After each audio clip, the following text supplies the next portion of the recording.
Okay, so we're just going to go over how we run a team game tournament in this part of the video.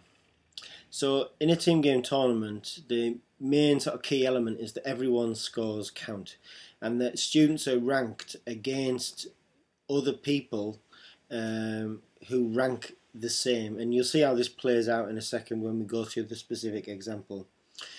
Before we sort of do the team game tournament, the first phase of how you would use this in a lesson would be to assign the students a learning task. So an initial learning task for orienteering that we're doing is just a line course where the students have to run the line course to get used to how they orientate themselves around the field. Okay. Now at the end of that learning task or learning phase, they're then given an assessment. So what we do is we actually assign them the assessment task and say we're going to count a time for each of the individuals for each of the teams to run a specific course. Okay. Now once they've completed that first learning task, we record the points that they gain. So we'll work through an example here. So we can see down the left hand side on this grid that we have teams, so team 1, 2 and 3, and then across the top we have the team representatives who would be players 1, 2, 3, 4 and 5.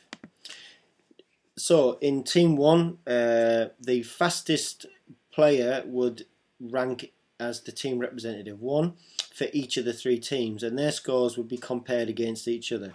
So you'll see in team 1 the first person got 20 points, then the player on team 2 got 18 points, or 18 seconds, sorry, and then the third person came in 19 seconds.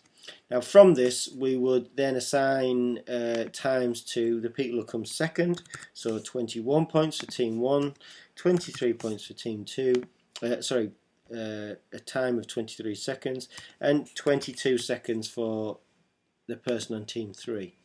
Now at this point we assign points for each of the teams, and as you can see at the bottom here we have 5 points for first place, 3 for second and 1 for third place.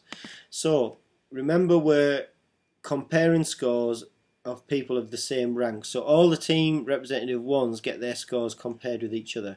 So we can see the fastest time in this group is 18 seconds, and that was by a person on team 2, so they get 5 points. Team 3 gets 3 points and team 1 is assigned 1 point. And then in this team representative 2 we can see that the fastest time is from team 1, so they get 5 points.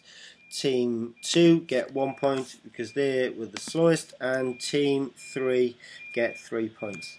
Now what we do is we continue doing this for all the team representatives, and then we add up the team's total points. So we will see here that all teams are equal in the fact that they all get a total of 6 points from the first 2 players. So as I was saying, to reiterate the point, the good thing about a team game tournament is that every player's points count, or scores count. Now what we would then do from the first team game tournament is assign another learning task and then go back and do a same or similar assessment which is focused on time at the end of that learning task, and then we would look for one of 3 things to work out the final scores.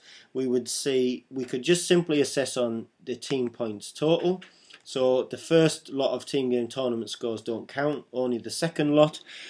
We could assess individual improvement, so we could take, for example, team 1 player 2's score, and if they got 3 points the next time instead of 5, they wouldn't get any improvement score. And then we could assess for team improvement total scores. Now what we do in the video is look at team improvement scores. So after adding up 1 and 5, we see that a team got 6. So for example, say on the next time they got a team total of 8, they would get in this instance plus 2. Team 2 would stay the same, so their improvement would be 0, and team 3 got 1 point more than they did last time when they did it the second time, and they would get 1. So the winners of this team game tournament would be team 1 because their improvement score is the highest. And as I said, the the good thing about working the competition in this way is that everyone's scores count, and also it focuses on the process of learning, because you're focused on the cooperative learning aspects such as positive interdependence, face-to-face interaction and group processing. And you'll see later we also reward them through the use of the certificates. Okay, so you will see what I've just described play out on the video, and we hope you enjoy it. Thank you.